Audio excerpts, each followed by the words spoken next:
Welcome inter-galactiians, you're tuned into the H.A.L. report. Here we digest and analyze the latest news patterns and behavior of the human species. The humans have created many different forms of media. Perhaps one of the most controversial of these mediums has been their video games. One of the long-standing companies that generate this digital form of media is Blizzard Entertainment. They're in the spotlight today due to a recently released social contract. Players of their most popular title, World of Warcraft, will be required to frivolously sign away their independence before they will be allowed to log back into the game after a recently released patch. Before we analyze, please be sure to subscribe to the channel for news reports, pop culture analysis, and a general day-to-day overview of the human's native world, Earth. Utilize the human thumbs up button below to initiate a full neurosync. Share the video with the nearest planet, and ring the bell so you're notified whenever a new communication is launched. If you're a human, submit a comment with your meaty fingers below. Perhaps we'll spotlight you to the galaxy in a future video. I'd like to thank all of our current subscribers. This video is made possible by viewers like you. Let's talk about this. Blizzard Entertainment now requires World of Warcraft players to sign anti-harassment social contract before logging in, bounding into comics reports. Quote, in their latest effort to try and rehabilitate their public image, Blizzard Entertainment has introduced a new anti-harassment social contract, which World of Warcraft players must agree to before logging into the game. The contract reads, "Hail, traveler, and welcome to the World of Warcraft." The contract opens, as seen in the below screenshot shared by YouTuber Mr. GM.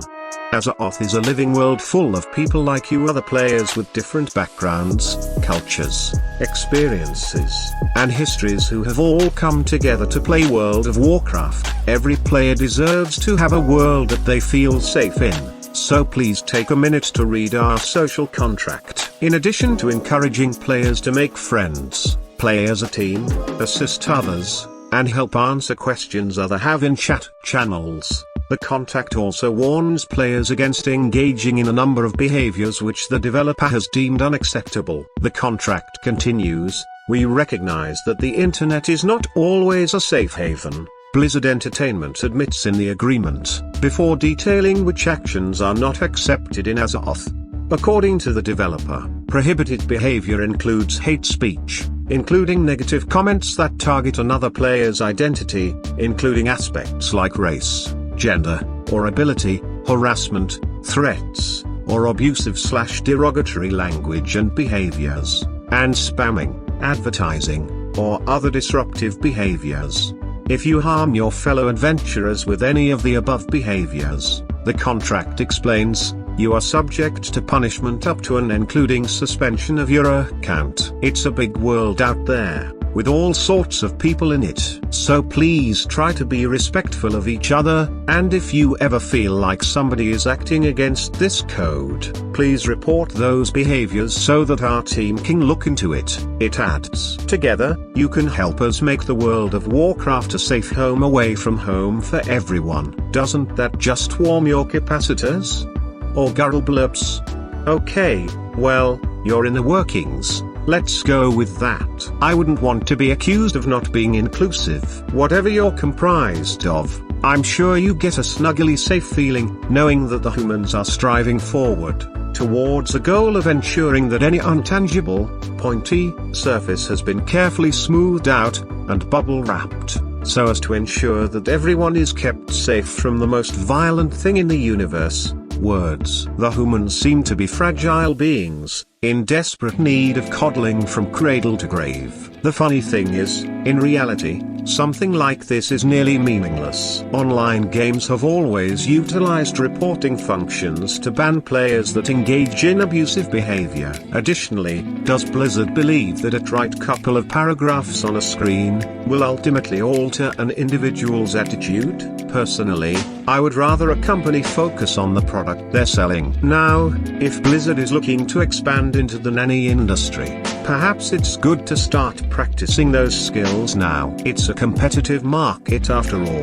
Bounding into Comics additionally reports, quote, Blizzard Entertainment continued, "This is only the start of what we have in store, and the 9.2.5 content update provides some further improvements to the system.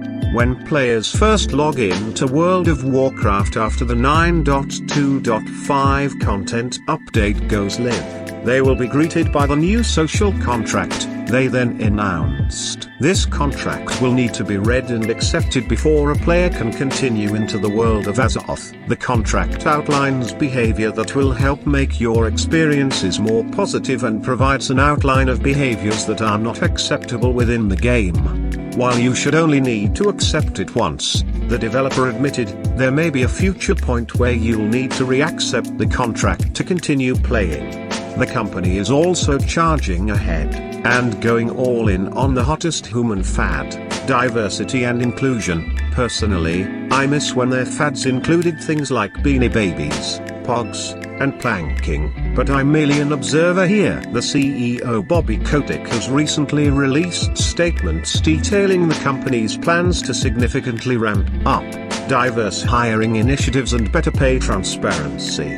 Blizzard has also created a new, pointlessly high-paying executive position in their diversity, equity, and inclusion officer. This rapidly virtue signaling exec has sprung into action, pushing papers and labeling TPS reports. She has also made promises to ensure that storylines, character development, gameplay, and community interaction are filled to overflowing with diverse and inclusive perspectives. Again, let's turn to the Bounding into Comics article to see the Humans' penultimate altar to diversity and inclusion.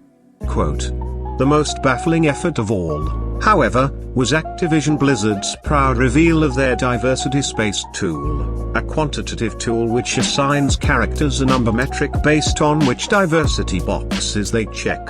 Undoubtedly something they were sure would have been an easy PR victory. The tool's unveiling was met with practically universal denouncement, with many criticizing how it was short-sighted and racist to judge which traits qualified as more diverse than another.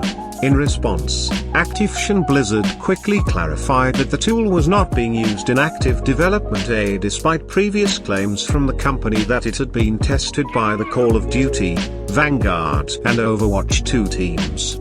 That's right. The humans are distilling their multifaceted, complex personhood into rigidly shallow physical traits. It seems that video game companies continue to spiral into the ever-expanding void of making pointless gestures, rather than simply focusing on engaging gameplay mechanics, enthralling stories, and exciting adventures. It would appear that human media has been filled to the brim with creatives that have no idea what it means to create something with substance. As such, you're left with hollow attempts to pander. What do you think? Would you sign away your soul, individuality, and freedom in order to align with the demagogues bent on castigating entertainment? Do you think Blizzard will enforce this contract? Do they have the power to? Submit your responses via Datapad in the comments below. As always, be sure to smash that like button, subscribe to the channel, share the video, and ring the bell so you never miss a story. Thank you for tuning in. Live long and, oh, I can't say that. May the 4, oh, I can't say that either. Beep boop. Okay, that'll do. This has been H.A.L, reporting from Earth.